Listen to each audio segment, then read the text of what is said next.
Henry Canfield was a murderous, suicidal maniac, and he lived right here. He died right here. The house was right here. There's a gully down there, like a ditch that's been dug on that side, and then over here on this side there's another gully over there, and we're on a hill here. So you wouldn't put your house on the side of the hill in a gully, and there's one on each side, so the house would have been right on top of the hill, which is where I'm standing right now. So let's start detecting this house and see if we can find anything from the life and times of Henry Canfield.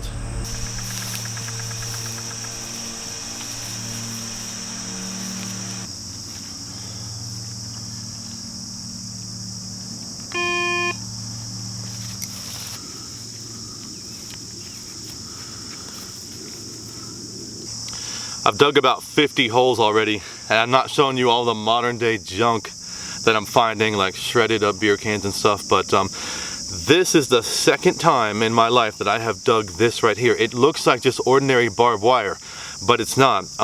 It's a different style, and this is like the early, like the very first example of barbed wire. So now that we found something from the day and age of Henry Canfield,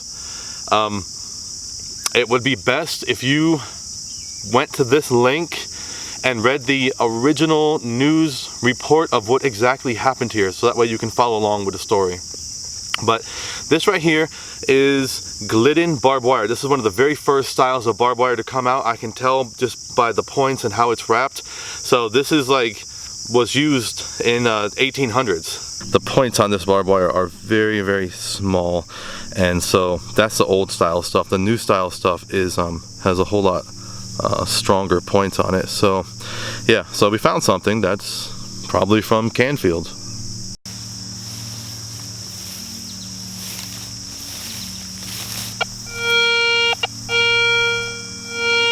Okay, do you know how many times I had to say Henry Canfield was a horse salesman? So I think we're gonna find horse stuff. I just said that about 25 times, and then I dug a piece of aluminum, a shredded can, garbage, you know, and then finally I found some horse tack. So yes, Henry Canfield was a horse salesman. He owned 20 acres in the country. So I think today we're gonna find horse stuff. Look at it. Look at this, it's some type of buckle, right? That went to a horse, and that's encrusted with rust, so it matches up with the life and times with the family that we're investigating today. So I don't show all the garbage that I dig, but there's a lot of garbage.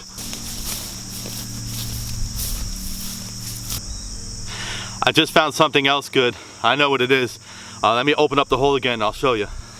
In this hole, we find, I already saw this, so I know what it is. We find this. That's from a horse. It's a broken bit, right? This is what you would use to steer the horse. Now, it's probably made out of, yeah, it's made out of iron. And it's a smaller one, I think, right? Anyway, that right there, I think that's called the cheek bit. So we'll clean that up and look at it. But yeah, pretty good. Good find, because we're trying to find horse stuff, and we're finding horse stuff. The thing about this is, if this was 20 acres that had horses on it, the relics are going to be scattered all over the place. I'm not finding much where the house was, but out here in the horse pasture, I'm finding decent amount of stuff. But since horses roam everywhere, and so that means that stuff could be anywhere. So it's going to be a lot of work today detecting in all this wet, tall grass. But keep going.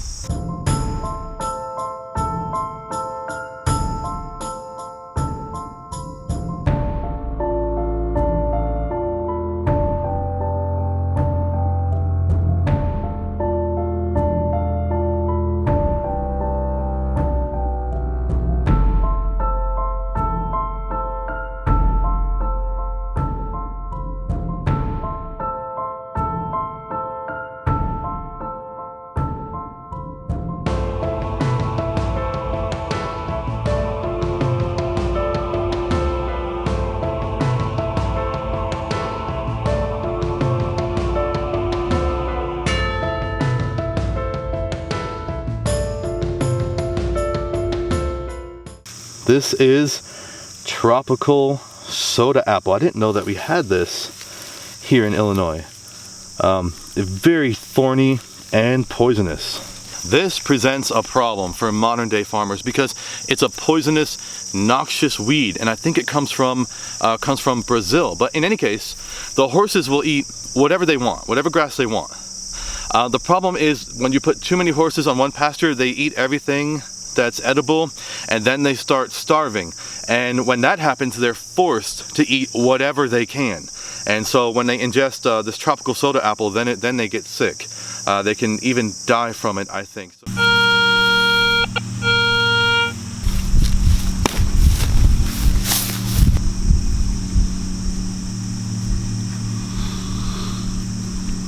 Let's look at that. It looks like a single T, right? But I think it's something different. I know it's for a horse. We'll have to clean that up and take a good look at it. Is it for like a carriage? Like you hook that up to like the carriage when the horse pulls the carriage? In any case, nobody uses this anymore. That's 1900, no doubt.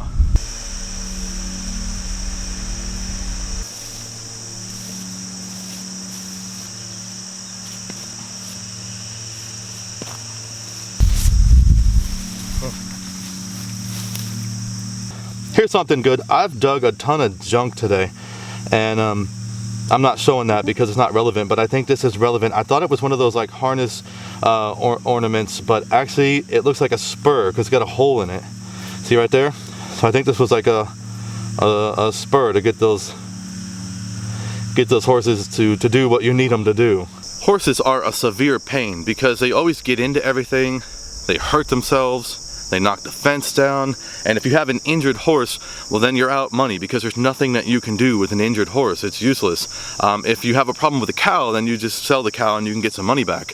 I just found this right here, which is like a little brass piece of hardware, and I thought that, well, that's disappointing, that's probably modern. But then I remembered in the old 1900s horse catalog, I've seen pictures of these. So just because it looks new doesn't mean it necessarily is. This could be, you know, 100-something years old, so.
Okay, first things first, what we have here is a piece of barbed wire. This is very old. It's called Glidden barbed wire, and it's called that because it was invented by this guy, Glidden here, who lived about 3 counties away. Now these tiny little barbs right here are on the original patent. Modern day barbed wire looks very different from that, but Glidden was given the patent because he figured out exactly how to do this.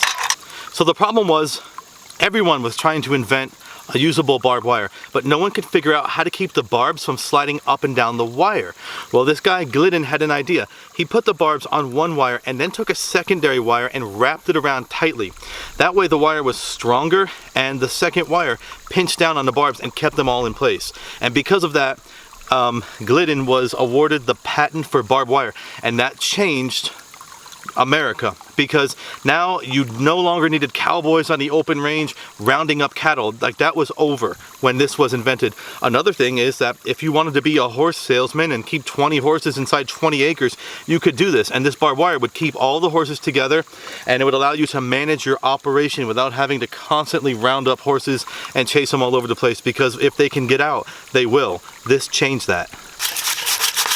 The next thing I want to show you is this buckle right here. You can find this verbatim in the old 1900 horse catalog that sold all of this merchandise here. And so this had like a screw, a flathead screw right here. And so I didn't know that they had flathead screwdrivers back then, but they must have. So this is very early 1800s to, you know, turn of the century. So this probably came from Henry Canfield. Up next, we have this spur right here. Now, the spurs in the old 1800s or 1900s catalog look much sharper than this, but that doesn't mean that this right here wasn't available. I don't even know if people still use this anymore. Maybe there's other ways of doing it because I don't know much about it, but it's definitely a spur, and it was encrusted in heavy, you know, iron oxide. So I'm thinking that this too came from Henry Canfield.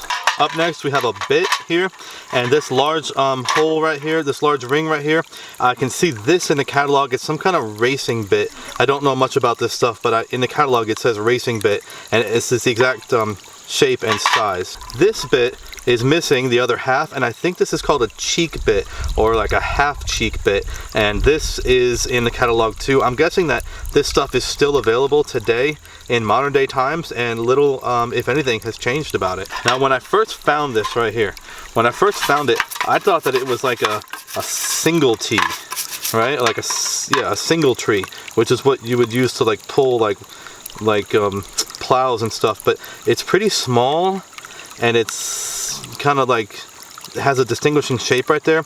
I looked it up, and it's actually called a yoke balancer. Yeah, that's what a yoke balancer. So this right here was for like a wagon or a buggy, and you would hook the horse up to it, and that's how you got around back then. So it's a mystery item. I don't know what it is. I think that it was supposed to be sharp. I think that it was supposed to poke horses if they stuck their nose or neck somewhere where it's not supposed to be. And here we have two square nuts. Now, the nuts are not well shaped. The hole is not in the middle of the nut. I don't know if you can see that on camera, and the sides are not, they're not parallel. So the fact that it's so badly misshapen tells me that, yeah, it's old. This was not dropped recently. This is, you know, most certainly from Henry Canfield. There's some people over there. The human shape, like the head and torso and moving arms, it's so easy to pick out. If you just look into trees, and if there's somebody walking, you'll see them. It's just, I don't know what it is about the human form. When animals walk through the woods, it's hard to make them out, but when a human walks through the woods, you can definitely see.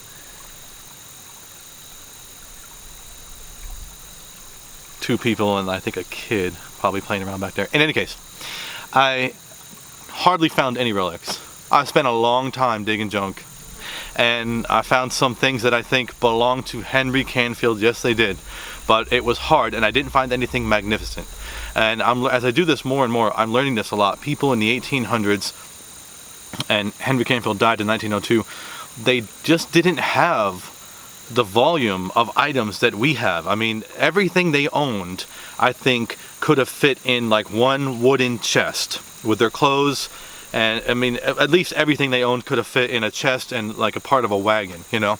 And in our modern day lives, I mean, we have just warehouse full of junk, you know. So it's a big difference, and I'm always interested in how that affected their lives and the way that they thought. And so in this story right here, we see that the basic human emotions were there, you know. I mean people committed crime, people stole, there was violence.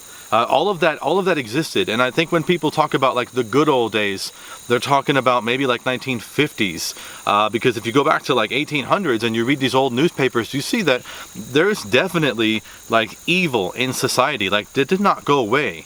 And it's just interesting to read those old newspaper articles and see what it was that people thought was shocking. And so this story right here was shocking to me, because I thought that in the 1800s, like everything was like perfect, you know, like you know, the good old days when nobody did anything wrong. But I was wrong about that, and I'm glad that we got a chance to come out here and investigate this story, because it's very good to think about these things and to think about how people react to situations in their lives and how that doesn't change over time. Like, basic humanness persists.